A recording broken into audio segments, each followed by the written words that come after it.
ہم دنیاوی طور پہ بھی نقصان اٹھا بیٹھے کہ ایک ایک وقت میں ہم نے 4 4 5 5 10 10 وظائف شروع کیے ہوئے ہیں.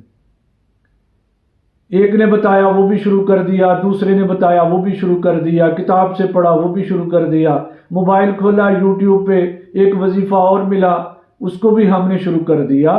تو اس طرح سے جب ہم 4 5 وظیفے یک وقت ایک ہی وقت میں پڑھ رہے ہیں، وہ کر رہے ہیں، تو اس سے بھی رجت ہو جاتی ہے. تسبیحات، ذکر و اذکار جتنا مرضی کر لیں، درود پاک جتنا مرضی پڑھ لیں، اس کا فائدہ ہی فائدہ ہے، روحانی طور پہ بھی، دنیاوی طور پہ بھی، اور ہمیں آخرت میں بھی اس کا فائدہ ہوگا، ہمارے نیک اعمال میں بھی اس کا اضافہ ہوگا. مگر جب ہم کسی کو وظیفہ بنا کے پڑھتے ہیں اور ایک وقت میں 4 4 5 5 وظائف شروع کر دیتے ہیں تو اس کی وجہ سے بھی رجت ہو جاتی ہے. ذکر و اذکار تسبیح سے کبھی رجت نہیں ہوتی، اس سے فائدہ ہی حاصل ہوتا ہے. اس بات کا ذرا دھیان رکھیں. اب ایک بات اور بھی ہے، وہ یہ ہے کہ ہم نے کبھی الٹ وظائف پڑھنا شروع کر دیتے ہیں. مثلا ایک جگہ پہ ہم وظیفہ پڑھ رہے ہیں محبت کے لیے، اور وہیں پہ ساتھ ہم کسی کو دور کرنے کے لیے بھی وظیفہ پڑھ رہے ہیں. یہ 2 وظیفے ایک وقت میں کام نہیں کریں گے. یہ کیا ہوگا؟ ہم رجت کے زمرے میں آئیں گے. نہ وہ ہوگا اور نہ وہ ہوگا، وہ دونوں رہ جائیں گے. جب ہم الٹ جو وظائف ہیں وہ پڑھتے ہیں، الٹ جو وظیفے ہیں وہ کرتے ہیں، تو پھر اس سے بھی رجت جو ہے وہ ہو جاتی ہے. اور اسی طرح ہم دنیاوی معاملات میں کچھ ایسے اعمال کرتے ہیں، مثلا بلا وجہ کسی کو تکلیف دے دی، چغلی، بخیلی، دکھ، تکلیف، کسی وجہ سے بھی ہماری وجہ سے کسی کو تکلیف پہنچتی ہے، اور وہ جو تکلیف دوسرے کو ہم پہنچاتے ہیں وہ زبان سے ہو، وہ ہاتھ سے ہو، وہ عمل سے ہو، جس طرح سے بھی ہو، اس طرح کی تکلیف دینے کی وجہ سے بھی ہم رجت کا شکار ہو جاتے ہیں. اس کی وجہ سے بھی ہمارے جو اچھے کام چل رہے ہوتے ہیں وہ کیا ہوتا ہے کہ وہ رک جاتے ہیں، اور ہم جو تنزلی کی طرف جو ہے وہ بڑھنا شروع ہو جاتے ہیں. یہ بھی وجہ ہے، اس کی وجہ سے بھی رجت آ جاتی ہے. اور کچھ ایک رجت ہوتی ہے جو ہم خود ساختہ خود پہ جو ہے وہ طاری کر لیتے ہیں. وہ کیا ہوتی ہے کہ ہم نے رزق کے لیے وظیفہ پڑھا، بہت پڑھا، صبح شام پڑھا، دن رات پڑھا، مگر فائدہ کوئی نہیں ہوا. اس کے لیے ہمیں حرکت کرنے کی بھی ضرورت ہے. صرف وظیفہ پڑھنے سے رزق نہیں آئے گا. اگر صرف وظائف کی وجہ سے بھی رزق آئے تو پھر تو ساری دنیا کام چھوڑ کے گھر پہ بیٹھ کے تسبیح پکڑ لے اور بس وظائف کو شروع کر دے. اس طرح سے بھی جو ہے وہ ہم خود پہ رجت جو ہے وہ طاری کر لیتے ہیں. اب یورپ کو دیکھ لیں، اپنے ملک پاکستان کو دیکھ لیں، اپنے ارد گرد کو دیکھ لیں، کبھی فارغ بیٹھنے سے رزق نہیں آتا. اس کے لیے تگو کرنا پڑتی ہے، گھر سے نکلنا پڑتا ہے، محنت کرنی پڑتی ہے.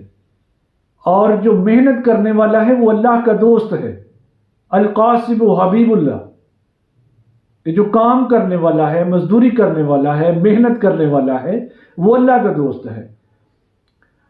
وظائف جو ہیں وہ ہمارے مددگار ہوتے ہیں، ہمارے لیے راستے بناتے ہیں، نہ کہ وہ رزق کو لے کے آتے ہیں.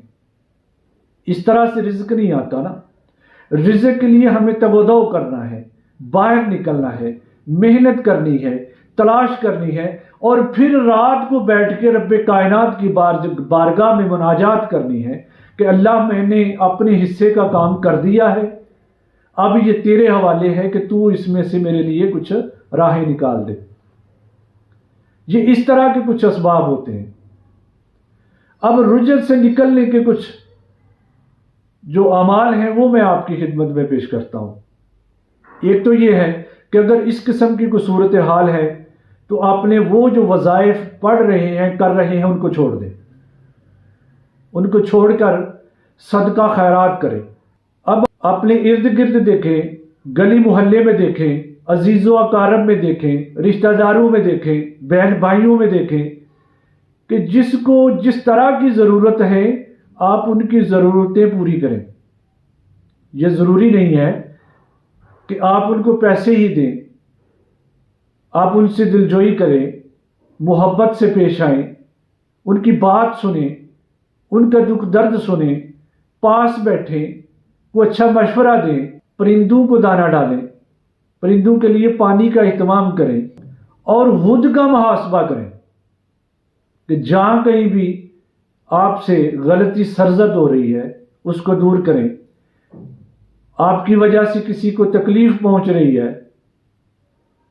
اس سے بچیں، زبان سے، ہاتھ سے، عمل سے، جس طرح سے بھی آپ کی وجہ سے اگر دوسرے لوگ تکلیف میں ہیں تو ان کی تکلیف کو رفع کریں اور اللہ تعالیٰ سے معافی مانگیں، توبہ استغفار کریں، نماز کی پابندی کریں، باوضو رہیں۔ یہ وہ چھوٹی چھوٹی باتیں ہیں جو ہمیں اس رجت سے دور کر دیں گی، رجت اس سے اٹھ جائے گی، آپ کے اعمال میں بہتری آئے گی، کاروبار میں بہتری آئے گی، رزق میں بہتری آئے گی، اور معاشرے میں مقام بڑھے گا، عزت بڑھے گی، وقار بڑھے گا۔ اور اس کے ساتھ ساتھ ایک وظیفہ آپ کی خدمت میں پیش کرتا ہوں، اس کو ساتھ میں شروع کریں، اور رات کو عشاء کی نماز کے بعد صرف 100 دفعہ، باقی تمام وظائف چھوڑ دیں، تسبیح و تحلیل جتنی مرضی کریں، ذکر و اذکار پڑھیں، قرآن کی تلاوت کریں۔ پڑھنا کیا ہے؟ یا عظیم البرکات، یا رافع الدرجات، 100 دفعہ اول و آخر درود پاک پڑھیں اور 100 دفعہ یہ عمل پڑھ لیں۔